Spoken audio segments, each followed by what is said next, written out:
SIR को लेकर पूर्व राजस्व मंत्री रामलाल जाट का बड़ा बयान। एसआईआर और मतदाता सूची से नाम हटाए जाने के मुद्दे को लेकर राजनीतिक बयानबाजी तेज हो गई है। पूर्व राजस्व मंत्री रामलाल जाट ने चुनाव आयोग और केंद्र सरकार पर निशाना साधते हुए आयोग की निष्पक्षता पर सवाल उठाए। जाट ने कहा कि चुनाव आयोग अब निष्पक्ष नहीं रहा बल्कि बीजेपी आयोग बनकर रह गया। उन्होंने आरोप लगाया कि एसआईआर के नाम पर आम नागरिकों को उनके मताधिकार से वंचित करने का प्रयास किया जा रहा है। उन्होंने कहा कि नागरिकता तय करना चुनाव आयोग का काम नहीं बल्कि गृह मंत्रालय का विषय है। जाट ने कहा कि राहुल गांधी ने जब मतदाता सूची में गड़बड़ी और एसआईआर का मुद्दा उठाया था तब कई लोगों ने इसे गंभीरता से नहीं लिया, लेकिन पश्चिम बंगाल, बिहार और राजस्थान में मतदाता सूची से नाम हटाए जाने के मामले ने सवाल खड़े कर दिए। जाट ने कहा कि संविधान ने चुनाव आयोग की निष्पक्षता की गारंटी दी है, लेकिन वर्तमान सरकार में इस व्यवस्था पर सवाल उठ रहे हैं।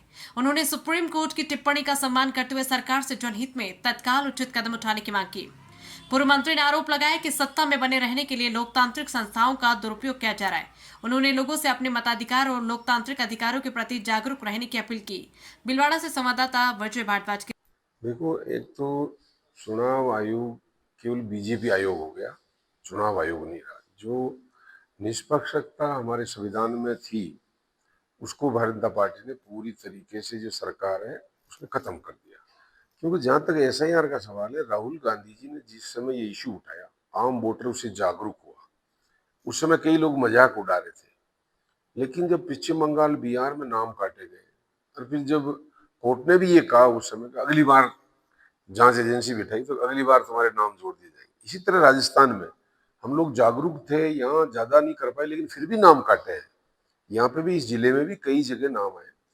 पहली बात तो जब चुनाव आयोग कह रहा कि 7 डॉक्यूमेंट में कोई भी एक चीज होनी चाहिए, तो ये उस वोटर मतदाता का स्पेशल रिवाइज वोटर लिस्ट को करने के नाम पे, एसआईआर के नाम पे, उसको मतदान से दूर करना है, संवैधानिक चीजों से हटाना है उसको। उसको सुविधाएं नहीं मिलेगी।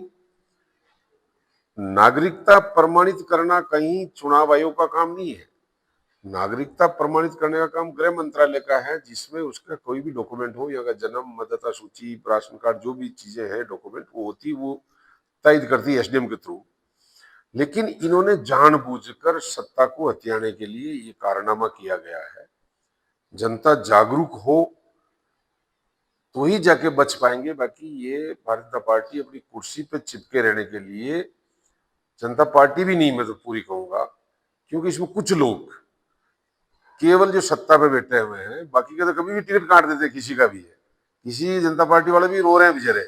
वो कई लोग मिलते, मिलने वाले एमएलए भी हैं, सांसद पुराने या अभी के हैं, जो कई लोग मिलते हैं, तो वो खुद दुखी हैं इन चीजों से। खुद खुद 75 साल की एज का फार्मूला बना के दूसरों को आउट कर रहे हैं, खुद आउट नहीं हो रहे हैं। केवल सत्ता कुर्सी पे कैसे बने रहे, देश में रोजगार देना है, वो चीज नहीं है। केवल मतदान से दूर करना और कुर्सी पे बना रहना। इसलिए ये चुनाव आयोग तो कहीं, अभी सुप्रीम कोर्ट ने कहा, माननीय न्यायालय ने फटकार लगाई, देरी से लगाई लेकिन सही किया है, तो उसकी पालना करनी चाहिए भारत सरकार को।